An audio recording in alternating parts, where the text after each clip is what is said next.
Hello students, welcome to online session. मैंने आप लोगों को एक्सरसाइज 3.2 का ये जो 13 क्वेश्चन है और ये जो 14 क्वेश्चन है, ये दोनों क्वेश्चन आप लोगों को सॉल्व करने अपने आप में, ठीक है। उसके आगे एक्सरसाइज का 15 क्वेश्चन मैं आपको बता रहा हूँ। क्वेश्चन है, यदि a equal to this one, एक मैट्रिक्स है, तो सिद्ध कीजिए a की power n equal to cos n alpha sin n alpha minus sin n alpha cos n alpha, जहां n धन पूर्णांक है। n क्या है यहाँ पे? Positive integer. तो आपको इसे सॉल्व करना है। अच्छा, ये जो क्वेश्चन है ये दो तरीके से सॉल्व हो सकता है। एक तरीका तो ये हुआ कि आप a ये हो गया, एक बार ए स्क्वायर निकालो, आप ए इंटू ए करो, फिर आप एक बार ए क्यू निकालो, ए स्क्वायर इंटू ए करो, और इसी प्रोसेस को सक्सेसिवली आगे बढ़ाते जाएंगे तो एन टाइम पर आपको वो मिलेगा ए की पावर एन रिजल्ट। अच्छा, दूसरा तरीका क्या है, आप इस क्वेश्चन को मैथमेटिकल इंडक्शन से भी कर सकते हो। 11वीं क्लास में एक फॉर्मूला है गणितीय आगमन सिद्धांत, मैथमेटिकल इंडक्शन, तो उसकी हेल्प से भी हम इसे सॉल्व कर सकते हैं। तो मैं आपको यहाँ पे इसे गणितीय आगमन सिद्धांत की सहायता से सिद्ध करके दिखाऊंगा, ठीक है। तो आप लोग यहाँ देखें इसका सॉल्यूशन, ये आपको गिवन है और a की पावर n वो है, तो आप इसको एक स्टेटमेंट मान लो, a की power n equal to cos n alpha sin n alpha minus sin n alpha cos n alpha को, इसको एक कथन मान लो, ठीक है। और गणितीय आगमन सिद्धांत कैसे लगाते हैं, एक बार n इक्वल टू 1 रखते हैं, तो n इक्वल टू 1 पर कथन क्या होना चाहिए? सत्य होना चाहिए। फिर उसी कथन को n इक्वल टू k पर सत्य मान लेते हैं, ठीक है। फिर उसके बाद उसी कथन को n equal to k plus 1 पर सत्य प्रूव करते हैं। अगर आप ये कर पाए तो इसका मतलब आपका जो स्टेटमेंट है a की पावर n ये प्रूफ हो जाएगा। तो ये तो हमें दिया हुआ है, जो आपको गिवन है वो ये है, गिवन दैट, मतलब ये हमें पता है, क्वेश्चन में दिया हुआ है a equal to cos alpha sin alpha minus sin alpha cos alpha, ठीक है। अच्छा, उसको कथन मान लो, ऐसे माना कथन Pn, ये आपका कथन हो गया a की power n equal to cos n alpha sin n alpha minus sin n alpha cos n alpha, ठीक है। फर्स्ट पॉइंट, मैथमेटिकल इंडक्शन लगाना है यहाँ पे, गणितीय आगमन सिद्धांत। तो यहाँ लिखेंगे P1 के लिए सॉल्व करेंगे, लिखेंगे जब n इक्वल टू 1 तब देन a की पावर 1 हो जाएगा cos alpha sin alpha minus, यहाँ n के प्लेस पर आपको क्या पुट करना है? 1 पुट करना है, माइनस साइन, यहाँ पर भी 1 रखेंगे अल्फा, यहाँ भी 1 रखेंगे cos अल्फा। अच्छा, ये वैल्यू आपको गिवन थी, इसलिए n इक्वल टू 1 पर कथन सत्य है, ठीक है। पहली बात प्रूफ हो गई। 3 पॉइंट होते हैं गणितीय आगमन सिद्धांत में, n इक्वल टू 1 पर सत्य सिद्ध करना है, हो गया सिद्ध। दूसरा पॉइंट, माना कथन n इक्वल टू k पर सत्य है, ये आपने मान लिया। अच्छा, n इक्वल टू k पर सत्य होगा तो जहां n आ रहा है वहां आपको क्या पुट करना है? k, यानी ये वैल्यू आ जाएगी a की पावर k इक्वल टू, बोलो, cos k alpha sin k alpha minus sin k alpha cos k alpha, a की पावर k की वैल्यू होगी। अच्छा, इसको आप इक्वेशन 1 मान लो, ये आपने सही मान लिया है, माना कथन n इक्वल टू k पर सत्य है, ये बात आपकी ट्रू है। अब आपको सिद्ध क्या करना है कि कथन n equal to k plus 1 पर सत्य है। तीसरा पॉइंट, थर्ड पॉइंट है, सिद्ध करना है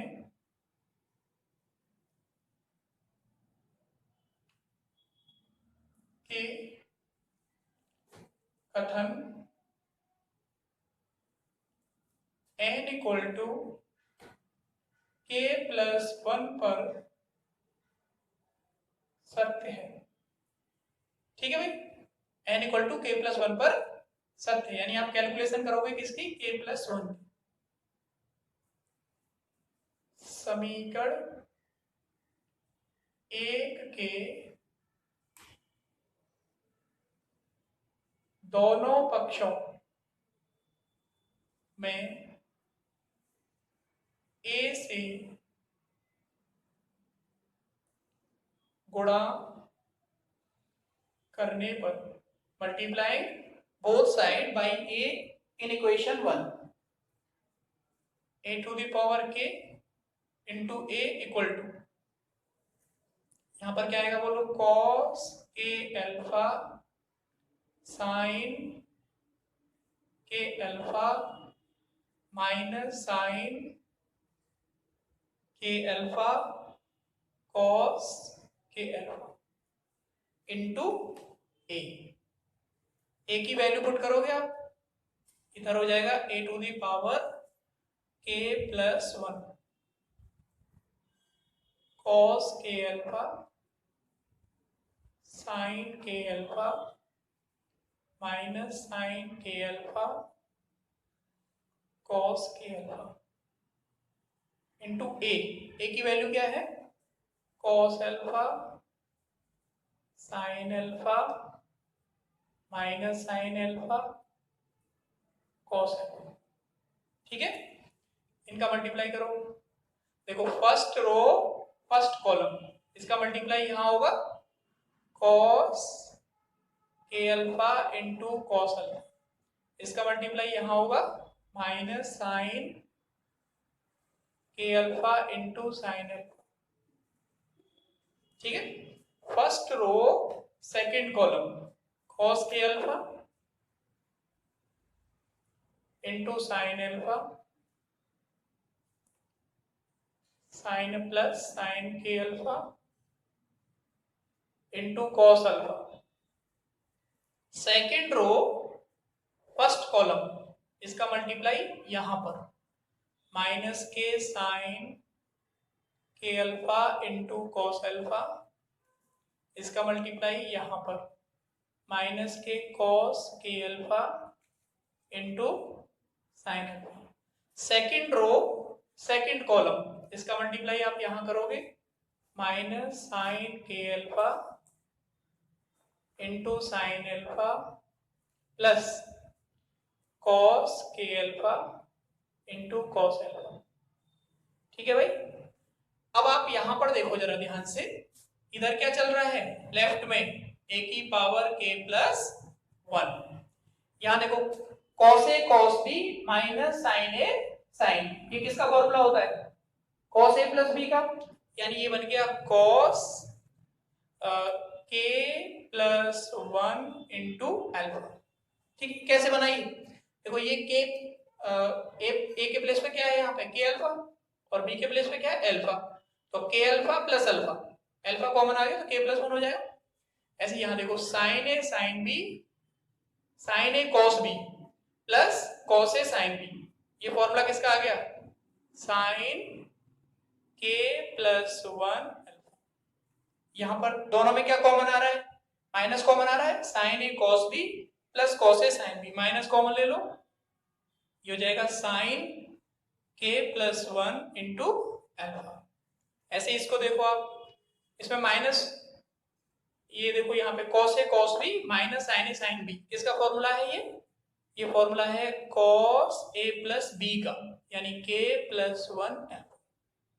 ठीक है भाई, यहां पर जो फॉर्मूला लगा है वो लगा है cos a cos b minus sin a sin b का, यहाँ पे फॉर्मूला कौन सा लगा है, sin a cos b plus cos a sin b का, इन दोनों में माइनस कॉमन आएगा, ये बन जाएगा sin a cos b plus cos a sin b, ये क्या है cos a cos b minus sine A sine B. ये फॉर्मूला लग जाएंगे त्रिकोणमिति के जो फॉर्मूले मैंने पहले लिखाए हैं आपको, और लिख दूंगा मैं एक बार। तो ए की पावर क्या है k प्लस 1। अब आप यहां देखो, जब यहां पर k था तो ये क्या आ रहा था cos k अल्फा, जब यहां पर 1 था तो क्या आ रहा था cos अल्फा, और जब आपने यहां पर पावर में k प्लस 1 हुआ है तो यहाँ k के प्लेस पर इधर क्या हो गया k प्लस 1। इसका मतलब ये जो कथन है अब ये n equal to k plus 1 पर क्या है सत्य है। जैसा ये 1 पर था वैसे ही देखो k पर है, जब आप k पर लिख रहे हो तो यहाँ k आ रहा है, 1 लिख रहे हो तो इनटू में यहाँ 1 आएगा, 1 इंटू अल्फा। और जब आप यहाँ पर क्या लिख रहे हो k प्लस 1 तो cos k plus 1 into alpha आ रहा है। इसका मतलब ये कथन जो है ये n equal to k plus 1 पर सत्य है। तो इसके नीचे आपको क्या लिखना है, इसके नीचे लिखेंगे आप इसलिए कथन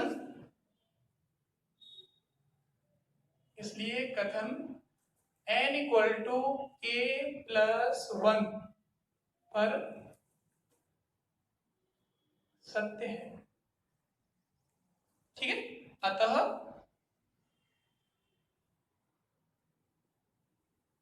गणितीय आगमन सिद्धांत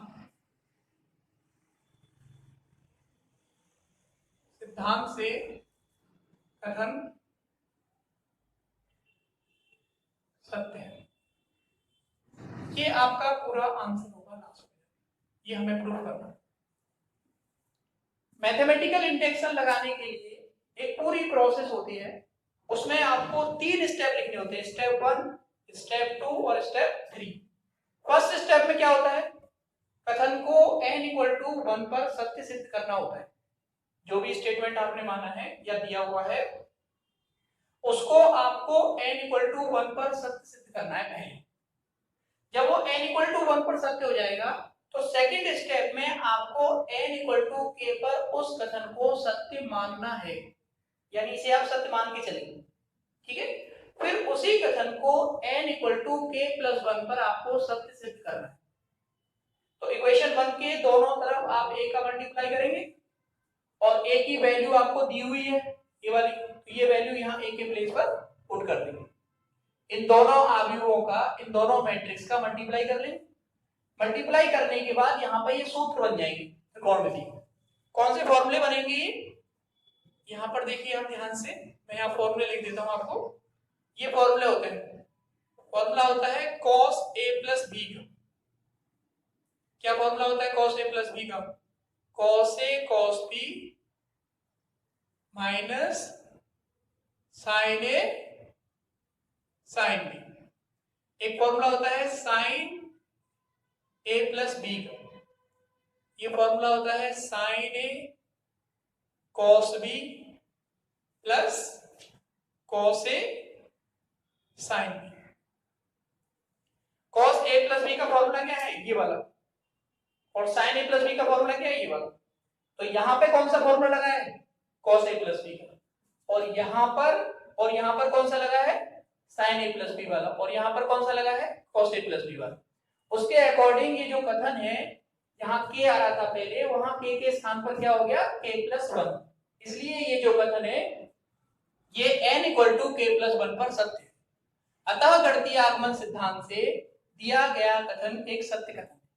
bye mathematical induction the given statement is true. ठीक है, तो ये गणितीय आगमन सिद्धांत 11वीं क्लास में मैंने बहुत अच्छे तरीके से आप लोगों को समझाया है। एक बार आप उसको देख लेना कैसे लगाते हैं, वैसे मैंने आपको यहाँ पे बता दिया।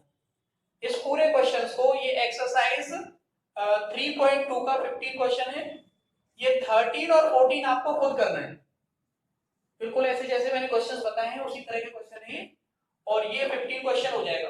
तो इस तरीके से आपकी जो एक्सरसाइज 3.2 है ये कंप्लीट हो जाएगी। तो एक्सरसाइज 3.2 को आपको फेयर कॉपी में कंप्लीट करना है। इसके आगे जो एक्सरसाइज है चैप्टर 3 में वो है मिसलीनियस एक्सरसाइज, विविध प्रश्नावली। इस विविध में वही क्वेश्चन आएंगे जो आप पहले पढ़ चुके हो, एक आध थोड़ी बहुत चीजें अलग हैं वो मैं आपको बता दूंगा जो जो कठिन क्वेश्चंस हैं, और बाकी जो क्वेश्चंस हैं उनको आप खुद सॉल्व करने की कोशिश करेंगे। और कोई क्वेश्चन नहीं होगा तो मुझे पूछेंगे और मिसलिनियस में जो टफ टफ थोड़े थोड़े क्वेश्चंस हैं जो आपको लगेंगे कि थोड़े कठिन है, उनको मैं यहाँ पे सॉल्व करा दूंगा, और बाकी आप जो चाहें वो मुझे पूछ सकते हैं। ठीक है, करो इसको नोट आप।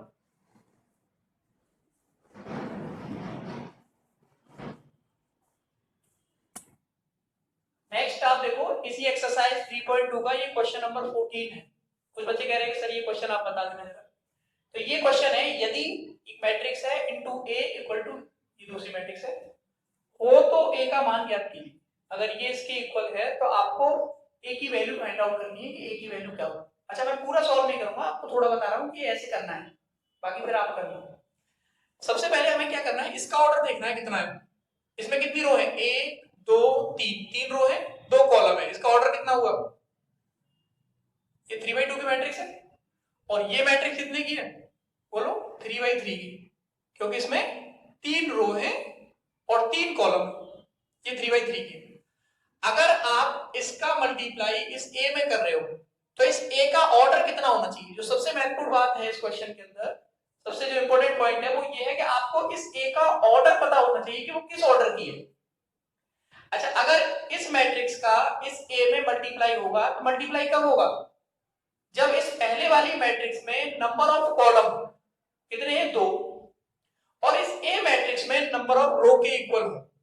तो इसका जो ए का ऑर्डर है, यानी इस पहले वाले में जो कॉलमों की संख्या है, कॉलम की संख्या कितनी है, 2 है, तो ए में पंक्तियों की संख्या कितनी होनी चाहिए, 2 होनी चाहिए, जो रो की संख्या है। अच्छा, उसके बाद जो राइट हैंड साइड में मैट्रिक्स है जो कि बराबर है, उसका ऑर्डर क्या है, 3/3। तो आपको यहां पे क्या रखना पड़ेगा, इसका कॉलम 3। देखो इसमें नंबर ऑफ कॉलम कितने हैं, 2, ए में नंबर ऑफ रो कितनी रखनी पड़ेगी हमें, 2, और नंबर ऑफ कॉलम कितने रखने पड़ेंगे, 3, क्योंकि जब इन दोनों का मल्टीप्लाई होगा तो जो मल्टीप्लाई करने के बाद रिजल्टेंट आएगा उसका ऑर्डर क्या हो जाएगा, 3x3, यानी 3/3 का हो जाएगा। और राइट हैंड साइड में कितना है, 3/3। इसका मतलब दोनों बराबर हो सकते हैं। दो मैट्रिक्स केवल तब बराबर होती है जब उनके ऑर्डर समान हो। तो आपको यहाँ पे जो समझना था वो ये था कि इस ए का ऑर्डर क्या रखा जाए, ए का क्रम हम क्या माने। तो ए का क्रम क्या मानेंगे आप, 2 पंक्ति और 3 स्तंभ, 2x3।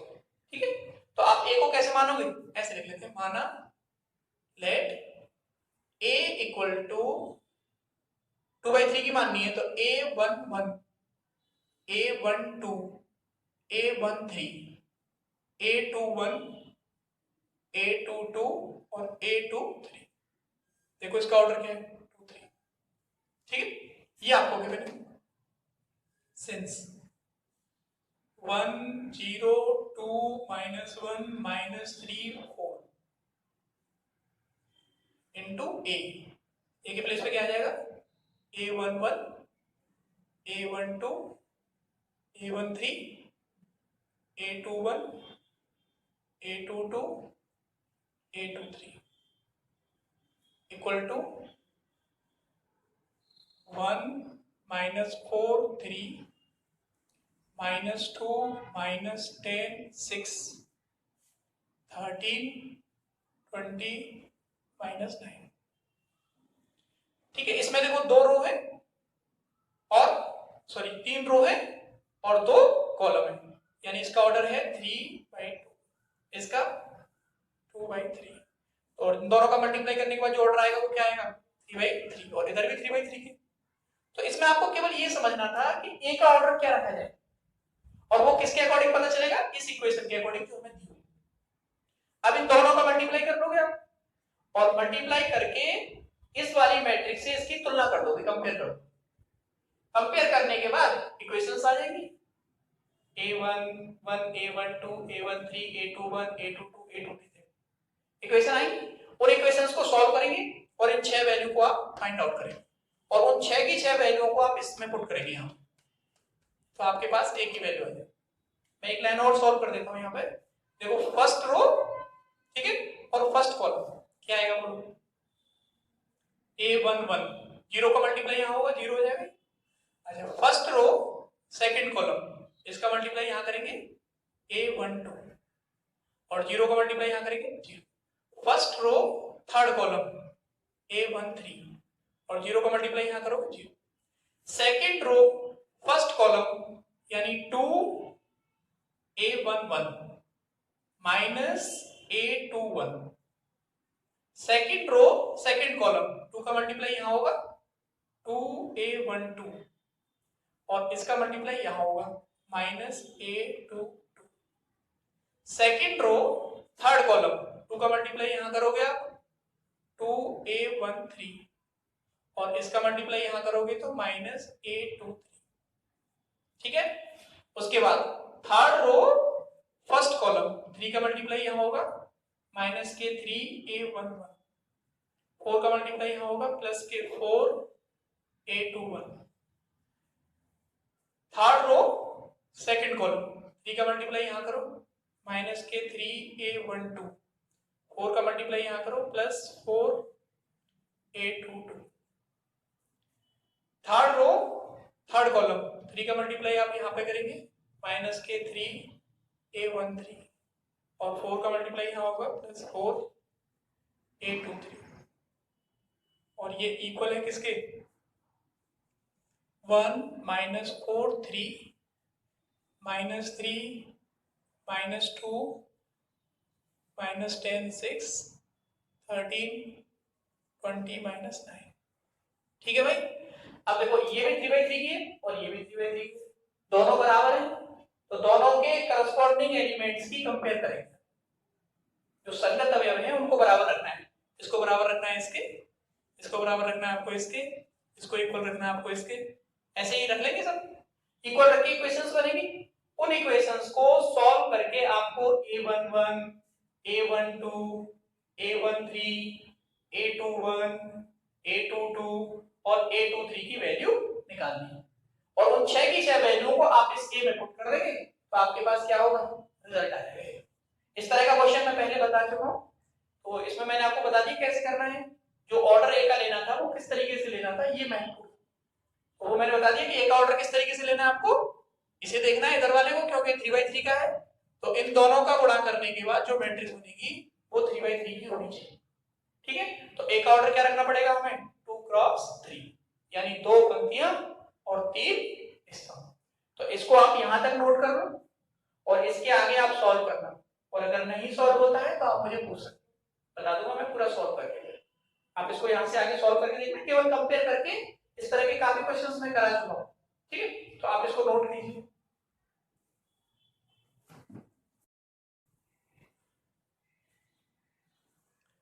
दो डेफिनेशन है यहाँ पे, फर्स्ट डेफिनेशन है सममित आव्यूह, सिमेट्रिक मैट्रिक्स। अच्छा सिमेट्रिक मैट्रिक्स क्या होता है, यदि A इक्वल टू Aij कोई वर्ग आव्यूह है और A dash equal to A है, यानी A का जो ट्रांसपोज है वो किसके इक्वल है A के, अगर A का ट्रांसपोज A के इक्वल है तब हम कहेंगे कि A जो है वो कैसी मैट्रिक्स है सिमेट्रिक मैट्रिक्स, ठीक है। जैसे एग्जांपल है यहाँ पे, अगर A इक्वल टू ये है तो आपको बताना है कि A सिमेट्रिक है या नहीं है, तो मैं आपको यहाँ पे इसका सॉल्यूशन बता रहा हूं, A का ट्रांसपोज निकालो A डैश, ट्रांसपोज क्या होता है, ये फर्स्ट रो को आपको किसमें बदलना है कॉलम में, 1 2 3 नीचे आ जाएगा। अच्छा सेकंड रो को कॉलम बना देंगे 2 3 1 और इस थर्ड रो को कॉलम यानी 3 1 2, ये आ गया। अब आप इस A डैश को देखो, इन एलिमेंट को देखो, A के जो एलिमेंट है 1 2 3 2 3 1 3 1 2 और A डैश के एलिमेंट देखो A के ट्रांसपोज के 1 2 3 2 3 1 3 1 2, इन दोनों को देखो आप इक्वल है, इसका मतलब क्या है कि A का जो ट्रांसपोज है वो A के इक्वल है, अतः हेंस A एक कैसा आव्यूह है सममित, सममित आव्यूह है, ठीक है सिमेट्रिक मैट्रिक्स। ऐसे ही यहां पर देखेंगे आप, दूसरा क्वेश्चन है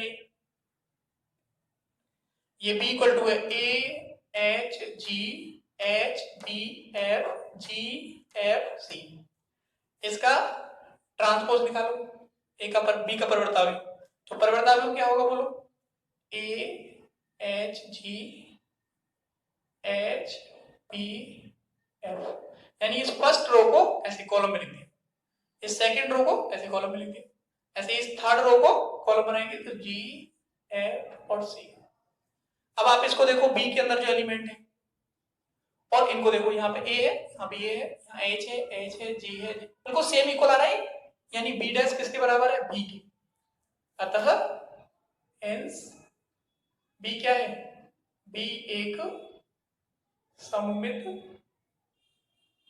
आव्यूह है। B क्या? सिमेट्रिक मैट्रिक्स है। नेक्स्ट दूसरी डेफिनेशन है विषम सममित आव्यूह, स्क्यू सिमेट्रिक मैट्रिक्स।